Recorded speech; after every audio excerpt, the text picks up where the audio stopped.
Hey, so this is day 3 of obeying God in terms of just uploading videos to YouTube. And the way that it came is don't worry about the video quality, don't worry about the audio quality, don't even worry about the manner and the sequence in which you say things. Just make sure that you say what has been put on your spirit. And this is what I'm doing today. And I've been tasked to speak about not giving the enemy an opening. And this is a very important thing, especially in the day and age that we live through.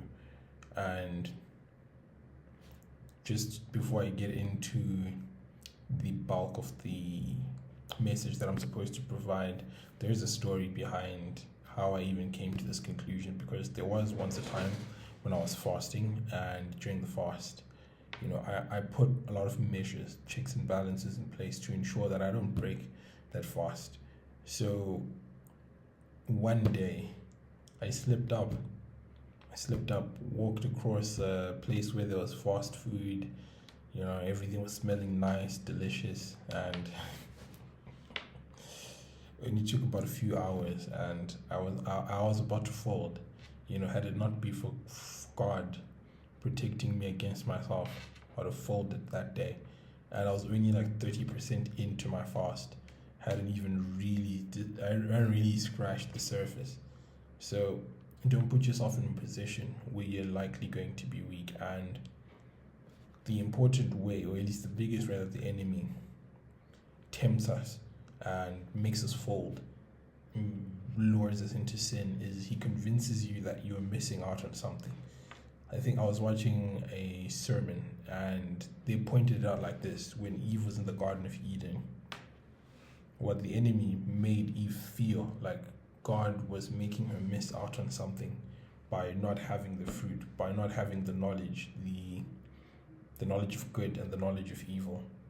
And if you really think about it, that decision, that feeling that she had of feeling like she was left out, has dictated our entire existence. The pain, the sorrow that we endure when we exist daily, every single day, is because of that one decision.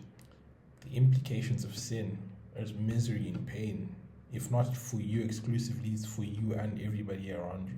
So you have to make sure that you're diligent in the way in which you operate. Do not give the enemy an opening. If you give the enemy an opening, if you're a married person, you give the enemy an opening, you just say, no, I'm going to talk to this person who I'm quite clearly attracted to. Eventually that opening will turn into your worst mistake, because it may lead to infidelity. Same thing with anything else, really. If you have access to money that you shouldn't have access to, you need to have checks and balances to know. For example, if you're at work and you have access to large accounts of money, and you know that you have a propensity to dabble in a little bit of embezzlement, a little bit of stealing, right? You don't have to expose yourself, but you can speak to them, your managers, and say, look, no one person should have sign off on when money is withdrawn, when money is moved. There should always be somebody else who signs off, just for accountability. So you create accountability for yourself, so that you don't steal, you don't embezzle, and you don't get arrested, and everybody who depends on you now has to start thinking about how their life is going to be without you. There's so many different factors that play into the effects that sin has. And God knew before he sacrificed his son for our salvation that we're living in a world of sin, and sin is inevitable, which is why when you do sin, it is okay for you to speak to God and repent, ask for forgiveness. But remember that the grace that God provided does not absolve us from the consequences of our actions. This means that even though God will forgive you for your sin and will forget that it ever happened, the realm in which we exist, which is planet Earth, won't forget. It won't. It's important to note that. So, please do not give the enemy an opening.